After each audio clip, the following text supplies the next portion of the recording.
Magandang araw mga kaibigan. Bigyan natin ng reaction opinion itong post ng Abante News Online. Ang palasyo sa wakas umamin sa hindi magandang performance ng administrasyon. Malungkot daw sila. Kaya lang, makakatulong ba yung malungkot? Hanggang lungkot na lang. Ito ang post. Malacanang malungkot sa pagbagal ng paglago ng ekonomiya. Aminado ang Malacanang na bumagal ang paglago ng ekonomiya sa ikalawang quarter ng taon na naitala sa 2.3%, mas mababa kaysa inaasahan. Reaction ng taong bayan, tumatawa. Nung first quarter, 2.8% lang ang ating GDP or economic growth. Second quarter, bumaba pa ng gusto. 2.3%. Ayan. Anong reaksyon ng pangalasyo? Nalungkot daw sila. Yung pagiging malungkot, katulong ba sa taong mamayan, yung nasa laylayan? I don't think so.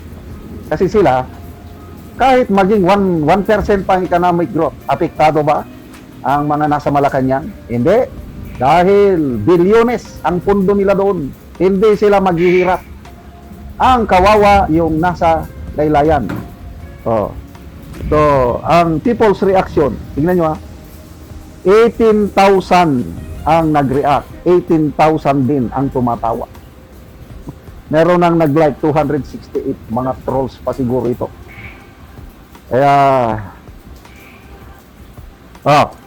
tingnan natin may article dito, basahin ko.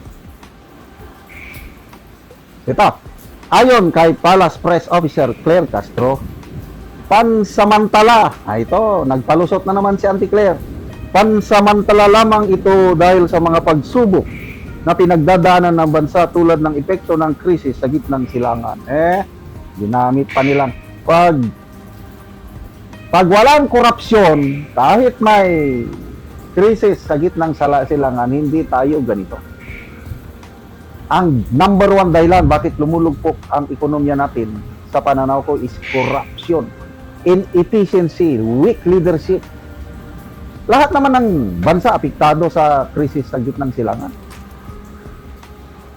Leadership dito, yung paano mo ilid.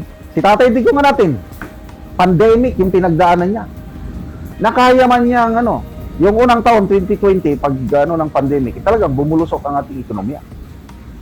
Negative. Nakalimutan ko na anong negative percent yung pagbaba ng ekonomiya. Kailan after 1 year, tumaas na.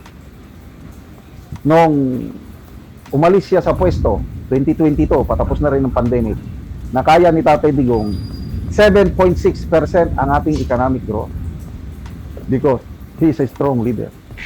Itong leadership natin yan, very weak.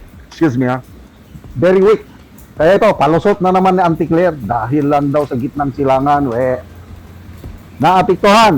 We acknowledge that the country's economic growth is low. Iwala ang Malacanang. Ito na naman, hanggang salita lang. Makakabawi ang ekonomiya dahil binibilisan ng gobyerno ang paggasta at pagpapalabas ng budget para sa mahalagang proyekto ng gobyerno. Malala ko, nung fourth quarter last year, bumagsak ng ekonomiya, I think 3% na lang. Anong sabi ni Ralph Recto? Babawi tayo! Next year, we have laid out the foundation, we have given directives. Ganon ang sinasabi ni Recto nung last quarter last year, babawi. Yung 3% na napakababang economic growth natin last quarter last year, hindi naman bumawi. Tuloy-tuloy ang pagbagsak. Kaya wala na akong pinapaniwala ang salita ng Malacanang. Puros lang sila paasa. Lalo na yung SONA, ang daming mga pangako. Pasalamat tayo kay Congressman Edgar Erese. Bago lang siyang nag-privilege speech sa Kamara, dinapikos niya yung puros pangako ng Pangulo. Tatanggalin yung singil ng kuryente, yung service charge o service loss. Sabi ng mga impossible daw yun. Kaya yung salita ng Pangulong ganun, pampapogi lang. space program. Anong space? Gumagastos tayo 17 billion. Tapos yung space program niya, 5 kilometers lang pataas ang kanyang aabutin tapos pabalik na. Hindi niya alam yung definition ng space is 100 kilometers above sea level. Yun ang space program. Yung pinagmamayabang ng Pangulo, 5 kilometers lang. Ang dami, paksili ka na puros lang pangako. Yung pala, walang assurance na mapangalagaan ang ating environment. Mga scientists sa UP umaalma dahil walang plano paano ngayon i-dispose yung mga toxic products ng mineral, rare earth mineral processing nila. Ang dami. So, may masahan pa ba tayo? Ako, wala na akong masahan. Magtiis na lang po tayo hanggang 2028 dahil